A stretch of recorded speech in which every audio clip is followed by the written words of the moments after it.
Tonight on 2020. As a mom, you just know something's not right. An all-night street party teeming with young people. But just blocks away, this lone high school student from the suburbs goes missing. Back in here. Her body was found back in here? 16-year-old Annie McCann was found dead near a Baltimore City dumpster. How as a parent do you even take that in? Shocked. The police say she was a runaway who committed a bizarre suicide. But who kills themselves with Bactine?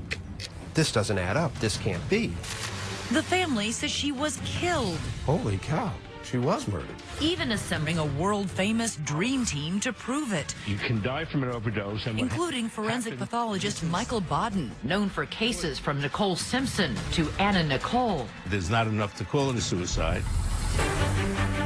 Tonight, 2020's investigation lighting a fire under an 8-year-old cold case. The family's strongest argument is this abrasion. Follow along as we retrace Annie's final hours, far from home.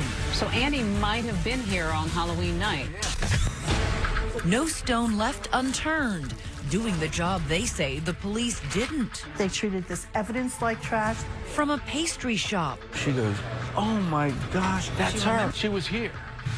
To a funeral home. We always thought murder right away. The Capitol to the state penitentiary. Our first question was, did you kill our daughter? And finally, the police, with nothing new to say to the parents, but talking to 2020. What do you say to this family who says you didn't do your job, that you left them hanging? Answers for Annie. Good evening, I'm Elizabeth Vargas. David is on assignment tonight. At a time when so many of you have your children home for the summer, these parents have a never-ending mission, still trying to find out what happened to their teenage daughter, how she died 8 years after the fact. 8 years after the police say they do know what happened. What will you decide tonight? Join the conversation. We're live on Facebook and Twitter as Deborah Roberts tries to find answers for Annie. Alexandria, Virginia, a stone's throw from the nation's capital. An upscale suburb in Fairfax County with historic cobblestone streets, pleasant homes, and top-notch schools like West Potomac High. On Vantage Drive, it was the picture of tranquility until early Halloween morning in 2008. And then this is Annie's room. Is it hard to come in here? No, it's joyful because it's Annie. It was barely 6 a.m. and Dan McCann was saying goodbye to his 16-year-old daughter, Annie, before heading off to his managerial job with TSA in D.C. His wife, Mary Jane, a former White House IT worker and now stay-at-home mom, was on her way to upstate New York to visit the couple's son, Sam, in college. Annie, a high school junior, was a passionate artist and good student who played basketball and made her mom laugh. Annie was funny, quirky, witty. She was just a delight. She was just a person that I feel like everybody liked Annie. Former classmate China Johnson Owens first met Annie in 7th grade. Annie McCann was an angel on earth, honestly. Her parents say Annie was young for her age, sheltered and a homebody. There was no Snapchat or Instagram yet, and the McCanns heavily monitored their daughter's time online. She could barely work a flip phone, and she just got her Facebook account. So I said, yes, you can have the Facebook account, but I get to look at it when I want. I want the passwords, everything. What's here that she did? It wasn't an issue since Annie preferred drawing and painting anyway. That is really pretty, though. Look at the colors. Her work decorating the family home. She was talented. Very, very much so. Always put everything in a frame for her so she knew that it was important. Her big obsession was capturing her cherished dog, Breezy Max. She absolutely loved her dog, Breezy. That's and a he's painting. At the top of... I actually thought that was a photo for a No. second. Annie's artistic touch even extended to Halloween with goodie bags she insisted on making. She was too old to trick-or-treat, so she transferred her enthusiasm into giving the gifts out. But just hours before trick-or-treaters would arrive, the first hint of trouble. Annie hadn't phoned her mom, something out of character. Oh, she always called me like clockwork after school. Mary Jane knew her daughter's routine. Straight home after school, and if neither mom nor dad were home, she'd call. Up in Ithaca, New York at Sam's College, when Mary Jane didn't get that usual ring of reassurance, she worried. You know, as a mom, you just know. I got this gut. Something's not right. And so I called a neighbor. I said, are any signs of Annie? No. Any signs of the car? No. Annie used the family's white Volvo to get to and from school. Thoughts going through my mind, oh my God, what if she's, and you're thinking, what if she's, oh my God, what if she's in a car accident? Please God, let her be okay. A panicked Mary Jane calls Dan, who rushes home and finds the house phone ringing. Would it be Annie or someone who knows where she is? I answer, and it's an automated message from the Fairfax County Public School System reporting that your son or daughter was absent today, the whole day. I almost collapsed. So now you realize she was never even at school. Right. So I call the police. Get over here now. There's little to go on, and the Fairfax County officer who arrives isn't overly concerned. Maybe this is a typical teen acting out. People were saying, don't worry, she just ran away, she'll be back. You know, kids do this all the time. It's not uncommon. Don't worry about it. But Mary Jane is worried. Her daughter is far from rebellious and only recently had gotten her ears pierced. She's diligent about keeping them clean with a first aid spray Bactine. Keep that in mind. You won't believe how important it will be later. With no sign of Annie, her mom is frantic and begins making the achingly long 6-hour drive back home to Virginia. What state are you in as you're driving? I know I drove right through somebody's farm and finally got on some highway. I mean, we were like just stunned in the car and, you know, driving fast and not stopping and like, why can't I get this car home faster? We have to find Annie. We didn't know where the hell to go. We didn't know what to do. We did the best we could. How did you get through that first night? I don't know. It was torture, wasn't it? It was torture, yeah. But the torment is only beginning. And the call came in. I was told it was a dead junkie behind a dumpster. Not even 48 hours later, homicide detective Sean Jones responds to a call. I really honestly thought it would be a 20-minute type it up and be done. Not so much. But the call isn't in Alexandria, it's here. The Perkins Homes housing project in Baltimore, Maryland, 50 miles and another world away from the McCann's bucolic neighborhood.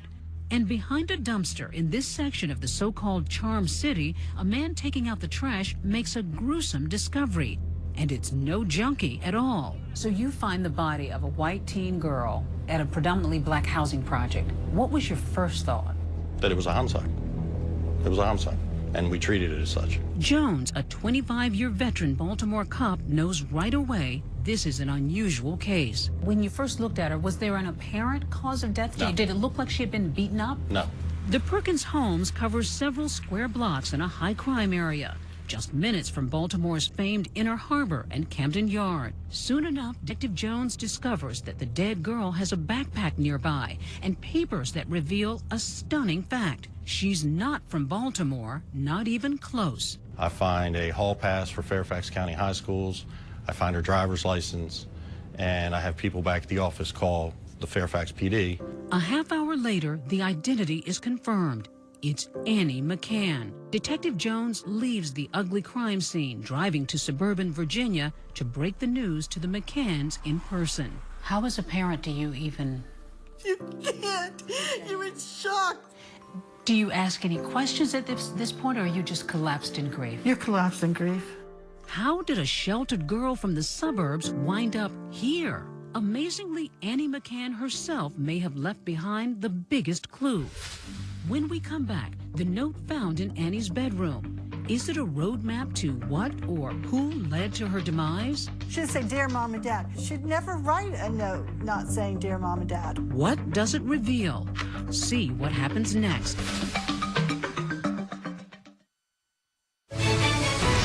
2020 continues with Answers for Annie. Nightfall in Baltimore, trapped between a dark harbor and sinister sky. A city with a long history of murder and mystery, ever since Edgar Allan Poe wrote and died here. Now it's the case of Annie McCann that captivates. How does a white 16-year-old girl from the Virginia suburbs wind up dead here in the projects? Her stunned parents haunted this Halloween night by a note left on their daughter's bed. This morning I was going to kill myself, but I realized I can start over instead. If you really love me, you'll let me go. What started as a suicide note was beginning to sound like a runaway note. Goodbye. I know I'm only 16, but I'm almost 17. I'll be careful. That's how that note ended. I'll be careful. Why would she run away? Was there something brewing that maybe... Well, apparently. But was there something possible that you could look back on and think, maybe she was upset about this? No. Dan called me and told me, and I'm like dropping the phone like, what? What, indeed. Equally as confounding is what they will learn later, that Annie had taken $1,000 in cash, money she'd stashed away, all her favorite clothes, even a box of Cheerios. But nothing in the note hints at where she's going. Did Baltimore make any sense to you? Was there any connection to Baltimore? No connection to Baltimore. No sense at all. Annie could not even find her way to Baltimore. There were all sorts of unusual angles to this. To Washington Post Metro writer Tom Jackman, the mysterious death of a 16-year-old girl is big news. Beyond the fact that a suburban girl was found dead in the inner city of Baltimore, there's no real explanation for how she died. You don't see this very often. No. It wasn't the usual bill of fare for Baltimore homicide detective Sean Jones either. 90 to 95% of the cases we're dealing with are African-American males that are shot on a street corner. I'm obviously going to look at this twice and not just glance over it as your average everyday case. Then the case seems to crack like one of those famous Maryland crabs. First, police find Annie's Volvo abandoned at a gas station. Then, a tiny clue, a smudge. It's a fingerprint that matches someone already in their database. Could it be Annie's killer? We had to get the fingerprint processed, and then once we got the name back from the fingerprint, that's when we moved on that. Turns out the print belongs to a teen boy who says he and some friends came across the car in the projects. He says Annie, face down in the back, is already dead. So, as twisted as it sounds, they dump her body and go joyriding in her car. So these boys just dumped her body? Yes, ma'am. And took the car? Yes, ma'am. One young man connected to the group, Darnell Kinlaw. Remember that name because you'll hear it again. But police don't charge him or anyone with assaulting Annie, in part because of the condition of her body. They're certain Annie was not beaten, strangled, stabbed, or shot. When I initially met the McCanns, I made it very clear that I didn't know what we had, and that the autopsy, 99.9% of the time, is going to give us more clarity on what we're dealing with. Then the autopsy results are in, and they're a surprise to everyone. Annie had a small amount of alcohol in her blood, but a large amount of something else. Lidocaine. Lidocaine. Lidocaine? Lidocaine? It's a drug you may have heard of on the medical shows like Grey's Anatomy. There's speculum and lidocaine. To finally relieve your pain, now's the time for lidocaine. It's also a common numbing agent in all kinds of over-the-counter products, including Bactine. Relieves pain on contact. Bactine. The antiseptic Annie had for her newly pierced ears. Did you even know what Bactine was at that point? Yeah. I have kids myself. I knew exactly what it was. And I knew what the active ingredients were. But it's there in black and white. Annie died of lidocaine poisoning. Back at that gas station, crime scene investigators find what in any other case might be an innocuous piece of trash. But now Detective Jones considers it a smoking gun. We found near the car a Bactine bottle that had the lid removed. It's not a screw-top bottle. It's something that requires a little bit of force to get off. And Annie's DNA is discovered on the exposed part of the bottle. The medical examiner who did the autopsy won't guess how the lidocaine got into Annie's system, calling it undetermined. But the seasoned detectives have no doubt it's suicide. But who kills themselves with Bactine?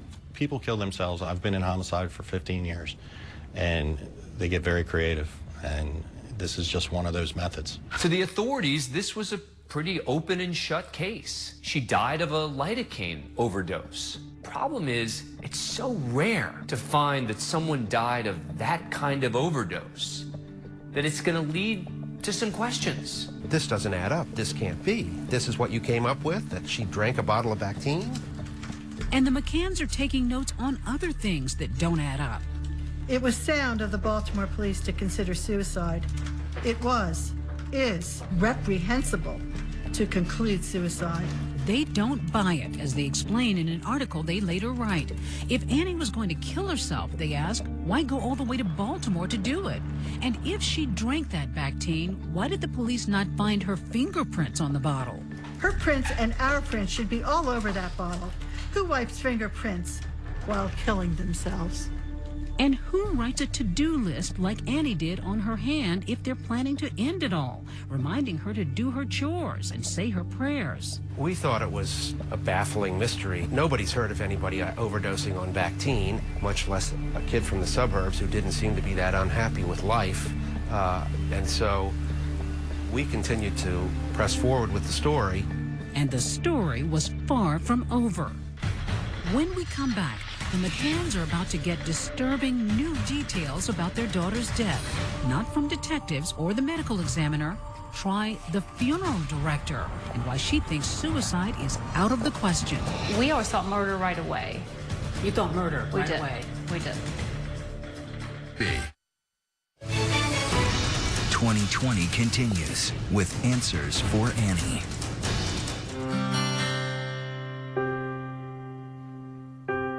It's a ritual no parent should ever endure. Dan and Mary Jane McCann bury their daughter Annie a week after her death in this cemetery not far from their Virginia home. Please, get Annie justice, please, please, please. But no one is resting peacefully. In a curious and cruel blunder, the McCanns say the medical examiner's office failed to restore 2 of Annie's organs after her autopsy. Your daughter's heart and brain were not returned to her body. No. No. How is that possible? I don't know. You tell me. The McCanns are outraged. They say it's unheard of and wonder if the medical examiner could somehow lose their daughter's heart and brain. What else was botched? That's where Diane Downey comes in. We tracked her down at this Alexandria funeral home where she spent 25 years preparing bodies for burial. She says she was unnerved after receiving Annie's. What did you think? There's absolutely no way this was a suicide with all the trauma on her body. Trauma? Dan and Mary Jane say police told them there was none. So what about the goose egg-like bruise on Annie's forehead? So unsightly the McCanns hesitated over an open casket. I kept going back to the detectives, but they kept dismissing it as, no, they were just minor abrasions. They were told minor abrasions, no evidence of an assault. And they see this. And so now they're probably really thinking there's something more here. Downey was reluctant to share her suspicions with the grieving family.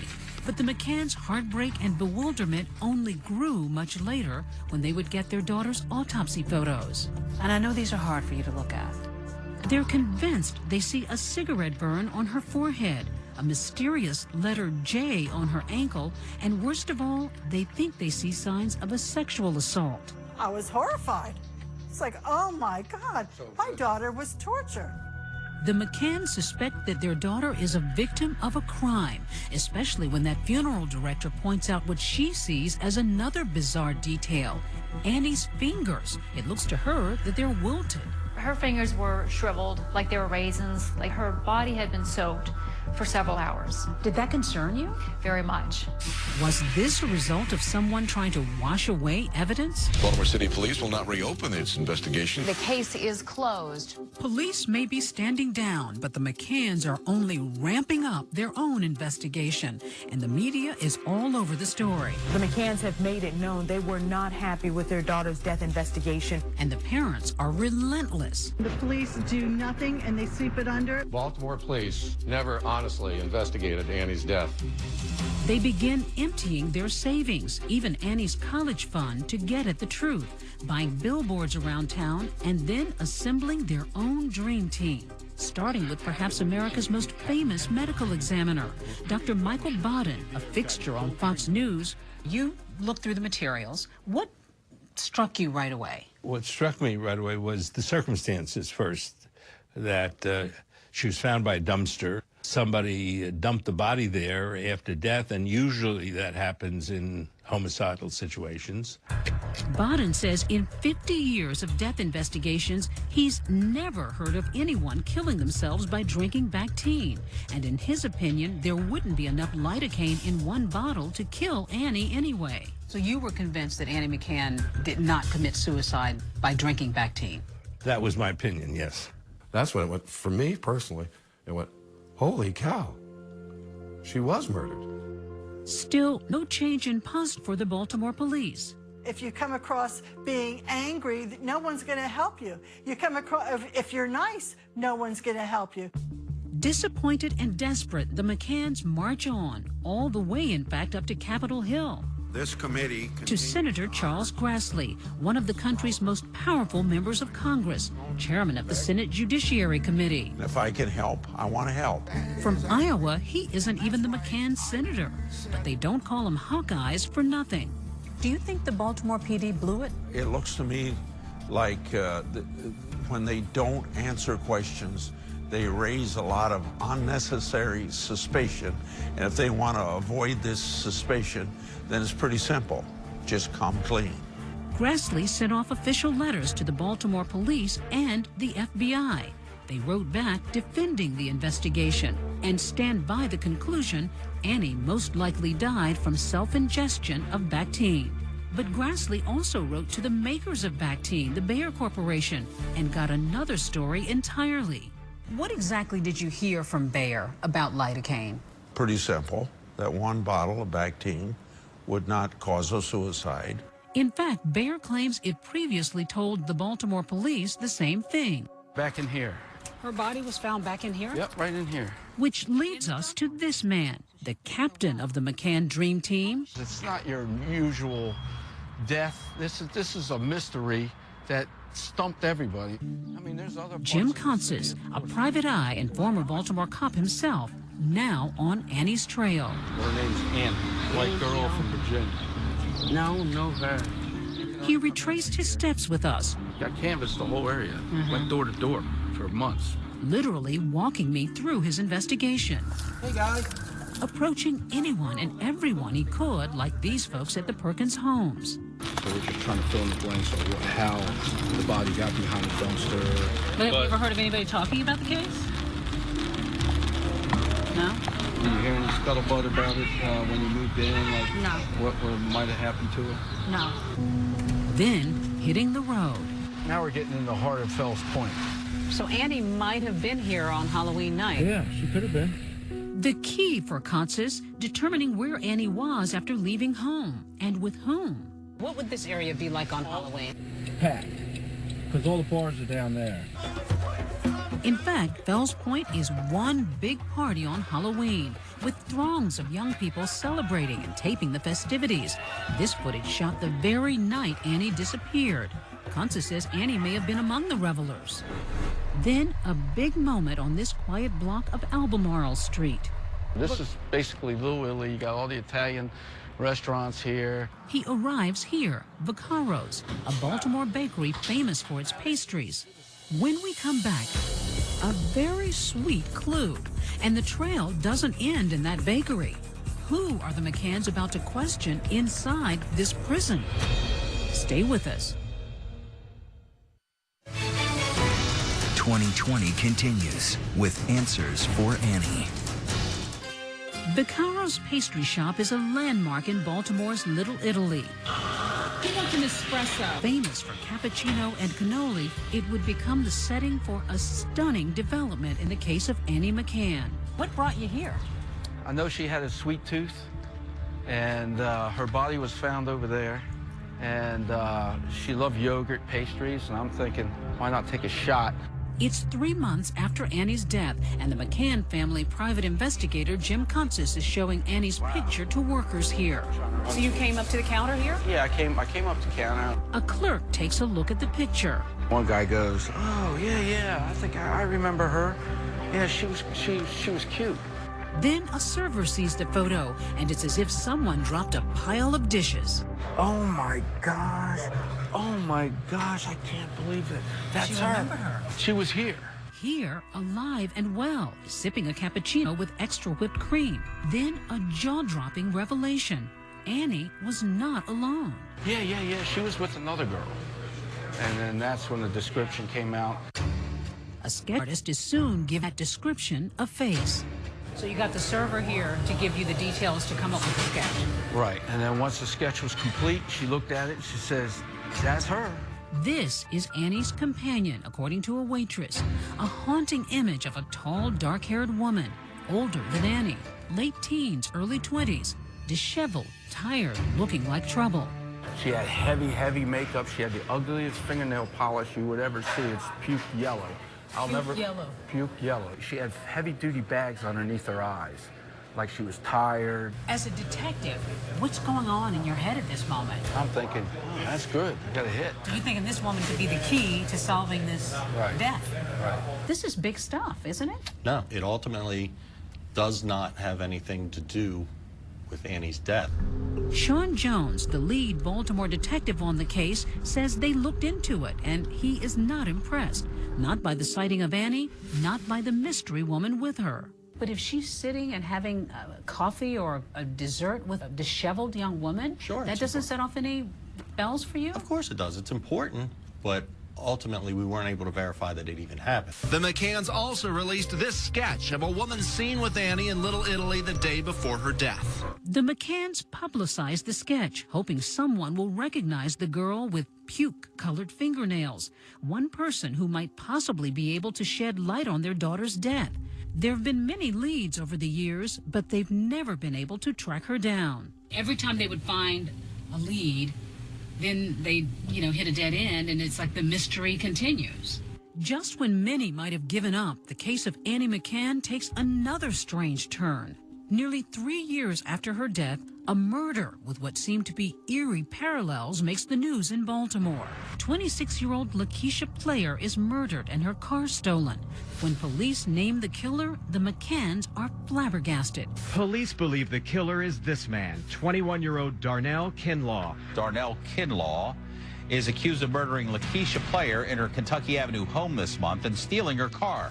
The same Darnell Kinlaw previously questioned in Annie's case, and who the McCanns believe had been involved in tossing their daughter's body and taking her Volvo on that joyride. That same guy then gets arrested for murdering someone and taking their car. It's a big coincidence. Annie's case comes roaring back into the headlines. The arrest was of 21-year-old Darnell Kinlaw for the murder of his girlfriend. Kinlaw was eventually charged with the unlawful taking of Annie McCann's car in 2008. Awfully close to the same kind of circumstances. I'd argue otherwise. He shot her and stole her car in a domestic incident. Has no similarities to Annie's case. Do you think he knows more than he's told you? No. As a matter of fact, I think that it tells the opposite, that if he were to murder someone, he's going to use a gun. He's going to use the standard method, and that he's not going to poison someone with lidocaine. For years, the McCanns have wanted to question Kinlaw themselves, convinced they might be able to get something more out of him about Annie's death. Now, on a gray June day, nearly 8 years after Annie's death, they will get their chance. Kinlaw has surprisingly agreed to meet with them. Dan and Mary Jane leave their Fairfax County home for the nearly 3-hour ride across Maryland. Are you nervous? No. Oh, yeah. Because I know that we might not get anything. Yeah, that's what I fully expect. They might accidentally tell the truth or do it on purpose. We're going to interview one of what we believe are 5 thugs, at least 4, and we believe 5, who dumped Annie's dead or dying body from her car and then took the car for a joyride. Give us this day our daily bread and forgive us our trespasses. Praying as they drive and strategizing.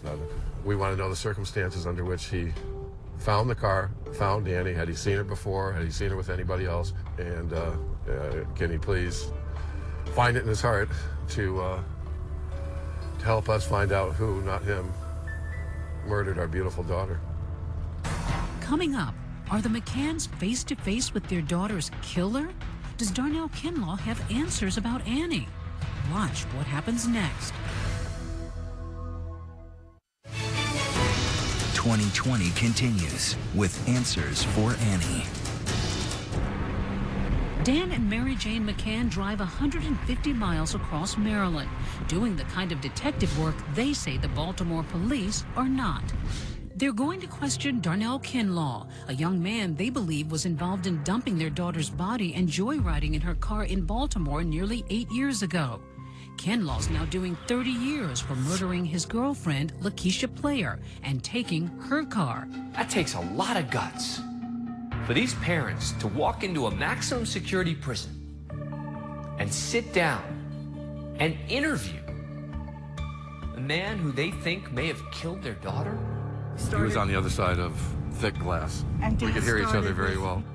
They make small talk with the killer and even pray together. And I said, Darnell, I take it from your letter, you're Christian. And he said, yes. I said, would you mind if we started with a prayer? And he said, no. And he joined us. Then Dan gets down to brass tacks. Our first question was, this is maybe the hardest question we're going to ask you, DJ, or maybe the easiest. Did you kill our daughter? No. You know, we had to ask, okay. They say Kinlaw seemed genuinely upset at times, but as he looked into their heartbroken faces, they say he offered nothing that would end their misery. Nothing. So we worked a long time to get to see Darnell Kinlaw.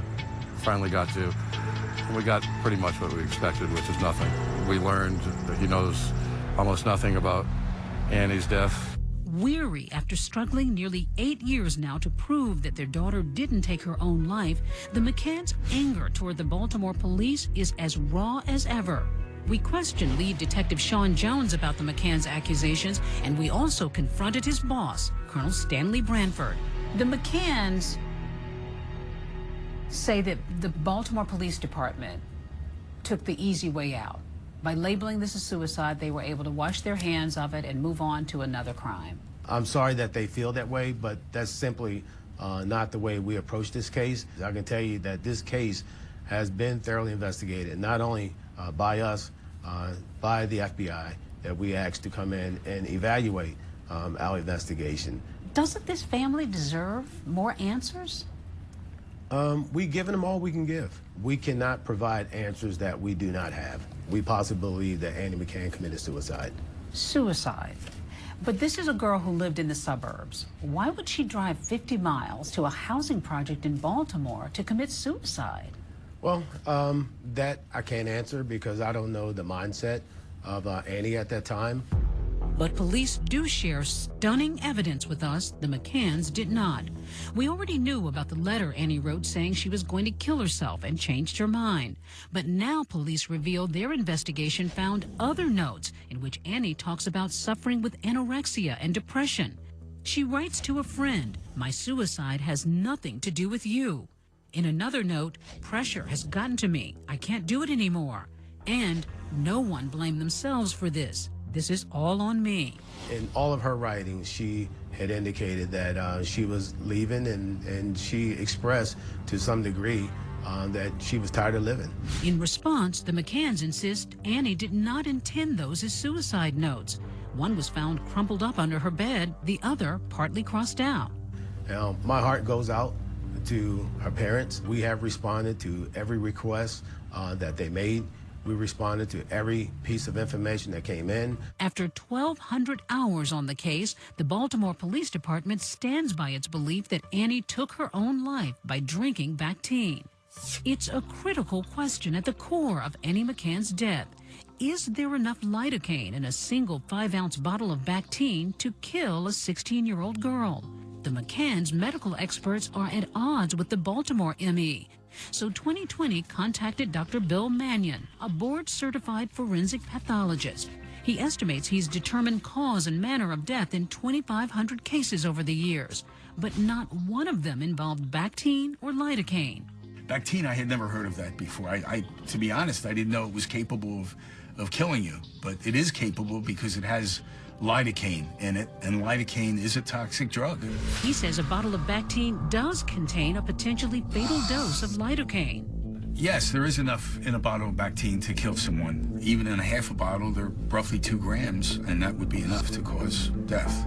Even the McCann's own expert, Dr. Bodden, says some of their worst fears about what happened to their daughter are unfounded. The funeral director felt convinced that she saw signs that Annie might have been sodomized. Did you see any indication of that in either the photos or in any of the material you reviewed?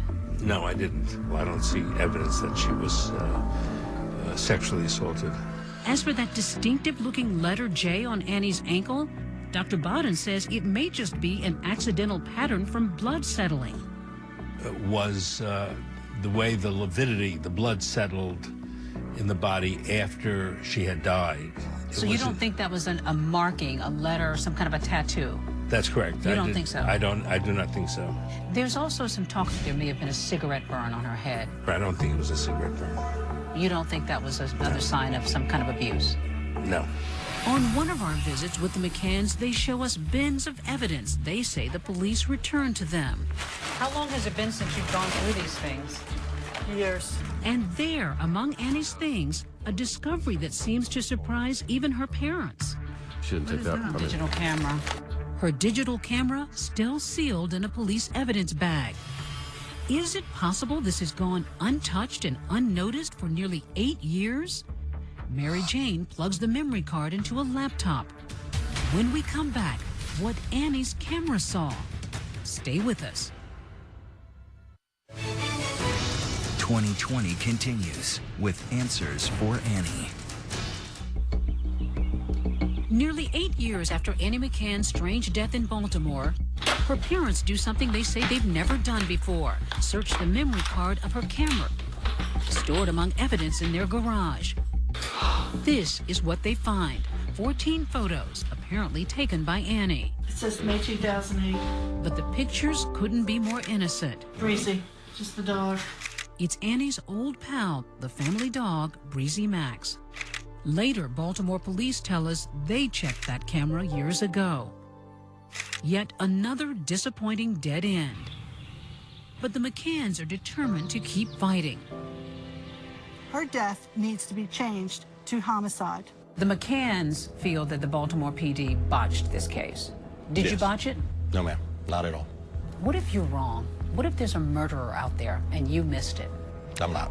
You're convinced that this is a suicide? Yes, ma'am. No doubt in your mind? None whatsoever. There's absolutely no evidence to indicate that this is a murder. Recently, Mary Jane took another road trip. An emotional journey to Baltimore. We're gonna go meet Wanda Player. She's just a really very special lady. That special lady Wanda is Lakeisha Player's aunt. The McCanns bonded with her when the two families were attending court appearances for Lakeisha's killer, Darnell Kinlaw.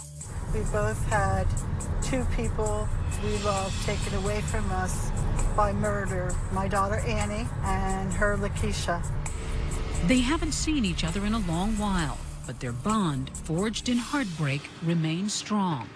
Oh my gosh! Oh. They hug, they talk, and share a peaceful moment at the Inner Harbor.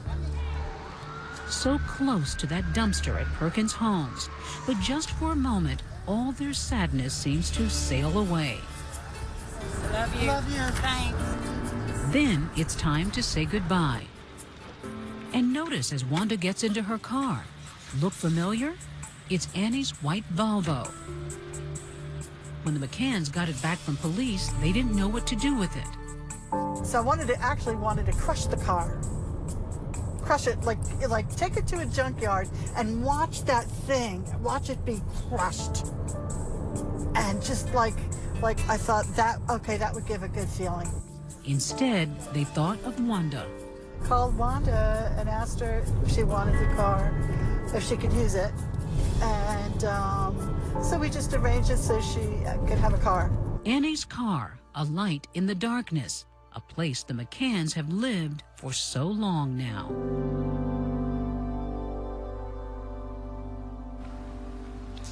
The Baltimore police tell us this is not a closed case and they will follow up on any new information. Meanwhile, the McCanns rely on their faith, saying they believe God will eventually provide answers to them.